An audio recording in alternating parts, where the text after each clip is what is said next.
नमस्कार, मैं सजादे Vicky business consultant बड़ा बिजनेस.com।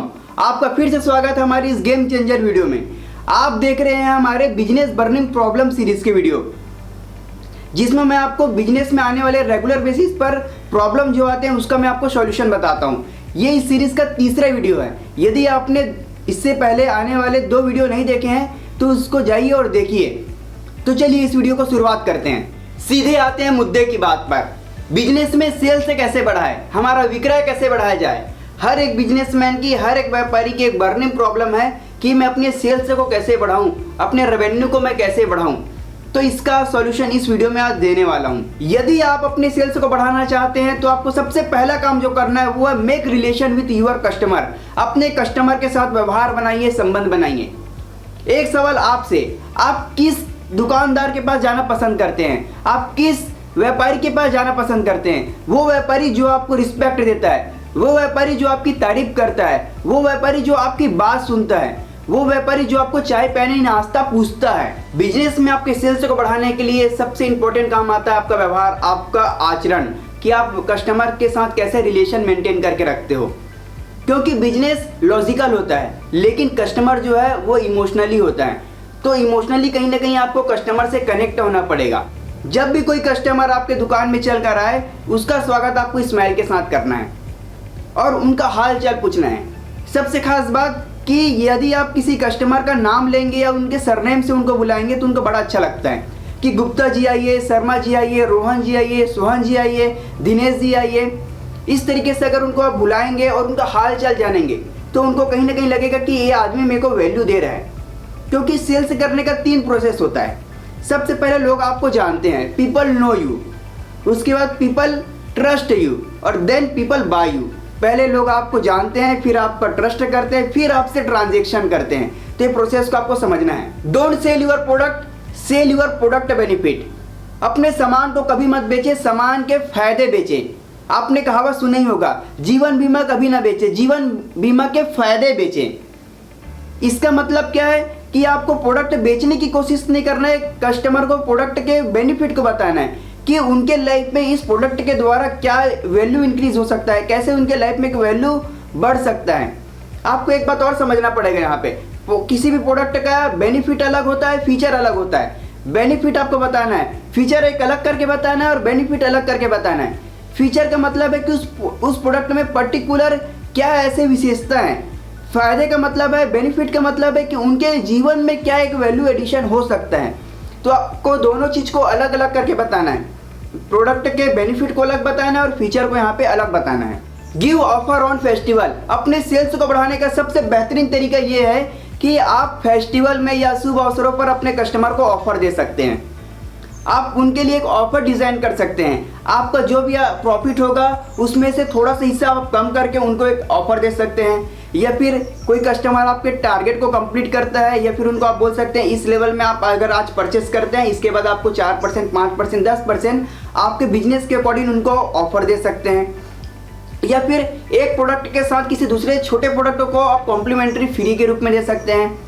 इस तरीके से आप कहीं ना कहीं कस्टमर को अट्रैक्ट कर सकते हैं। इससे 2 बेनिफिट होगा कि कस्टमर आएगा और ज़्यादा मात्रा में आपसे परचेस करेगा, दूसरा कि नए कस्टमर भी वहाँ से एक्वायर हो सकता है। फिर है क्रॉस सेलिंग। एक क्रॉस सेलिंग क्या होता है? जब कोई कस्टमर आपके पास किसी एक प्रोडक्ट को परचेस करने के लिए आए तो उनसे आप रिलेटेड, कनेक्टेड या उनसे कहीं ना कहीं कॉम्प्लीमेंट्री मिलते जुलते आप उनको एक प्रोडक्ट को और सेल कर सकते हैं। जैसे कोई कस्टमर आपके पास मोबाइल फ़ोन खरीदने आया है तो मोबाइल फ़ोन के साथ आप उसका कवर बेच सकते हो। आपके पास कोई कस्टमर आज लैपटॉप लेने आया है तो लैपटॉप के साथ लैपटॉप का बैग बेच सकते हो। कोई कस्टमर आपके पास कैमरा खरीदना आया है तो कैमरा के साथ में कैमरे का लेंस आप उनको सेल कर सकते हो। इस तरीके से आप उनसे क्रॉस सेलिंग कर सकते हो और अपने सेल्स को बढ़ा सकते हो। यहाँ पे ध्यान रखने वाली बात यह है कि यदि आपके पास कोई कस्टमर 100 रुपये का प्रोडक्ट खरीदने आया है तो आप क्रॉस सेलिंग उसको 20 रुपये या 30 रुपये का एडिशनल कोई प्रोडक्ट को कर सकते हो। यदि आपके पास कोई कस्टमर 20 या 30 रुपये का माल खरीदने आया है तो आप उसको 100 रुपये का माल यदि आप सेल करने जाओगे तो वो दोनों नहीं खरीदेगा। इसलिए आपको एकदम ध्यान रखना है। जैसे कि आपको मैंने एक मोबाइल का एग्जांपल दिया, मोबाइल कोई खरीदने आया है उसके साथ में आप कवर बेच सकते हैं, लेकिन कोई कवर खरीदने आया है तो आप मोबाइल कैसे बेच सकते हैं? ऐसा तो पॉसिबल ही नहीं है। इसलिए आप यहाँ पे ध्यान रखिए कि आप 30% 40% तक की क्रॉस सेलिंग कीजिए। फिर है अप सेलिंग। ये अप सेलिंग क्या होता है? इसके पहले मैंने आपको क्रॉस सेलिंग के बारे में बताया था।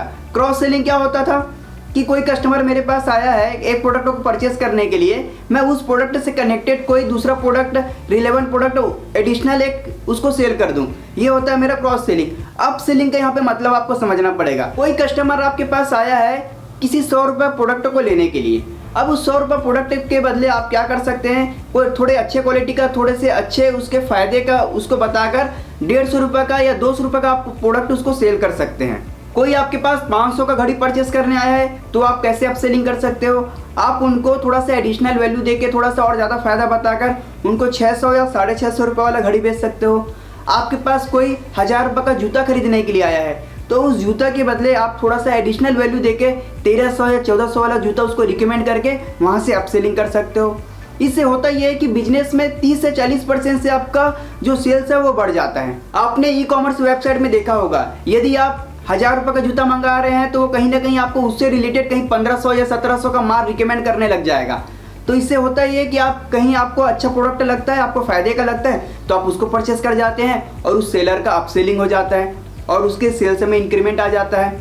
अपसेलिंग करते समय भी आपको इस बात का ध्यान रखना है कि कोई कस्टमर आपसे 1000 रुपये का माल परचेस करने आया है तो उसको आप 1200, 1300, मैक्सिमम 1400 का माल उसको रिकमेंड करके अपसेलिंग कर सकते हैं। लेकिन यदि वो 1000 रुपये का खरीदने आया है, आप देना चाहोगे उनको 3000 का माल, तो वो जो 1000 रुपये का भी खरीदने आया है उसको नहीं खरीदेगा। इसलिए आपको यहाँ क्रिटिकल है इस बात को ध्यान रखना कि आपको अपसेलिंग भी एक लिमिट में 20%, 30%, 40% तक की आप अपसेलिंग कर सकते हो। यदि आप अपने बिजनेस में इन सभी टेक्निक्स का, सभी स्ट्रेटजी का यूज़ नहीं करते हैं तो आज से यूज़ करना स्टार्ट कीजिए। और यदि आप सेल्स पर और अच्छा वीडियो देखना चाहते हैं तो इसके पहले मैं आपको 2 वीडियो और दे चुका हूँ, जिसमें पहले मैं आपको समझाया था कि सेल्स का बेसिक क्या होता है, सेल्स करने का फंडामेंटल क्या होता है। दूसरा मैं आपको वीडियो दिया था कि सेल्स करने के लिए, सेल को क्लोज करने के लिए आपको कौन कौन से टेक्निक का यूज़ करना चाहिए। इन दोनों वीडियो का लिंक मैं आपको नीचे डिस्क्रिप्शन में और आई बटन पर दे दूंगा, वहां से भी आप इस वीडियो को देख सकते हैं। फाइनली ये वीडियो आपको यदि अच्छा लगा हो तो वीडियो को लाइक कीजिए, हमारे चैनल को सब्सक्राइब कीजिए, नोटिफिकेशन बेल को क्लिक कर दीजिए और कमेंट बॉक्स में कमेंट करके बताना ना भूलें कि आपको ये वीडियो कैसे लगा। इस वीडियो को अंत तक देखने के लिए, मेरे साथ बने रहने के लिए आपका बहुत बहुत धन्यवाद।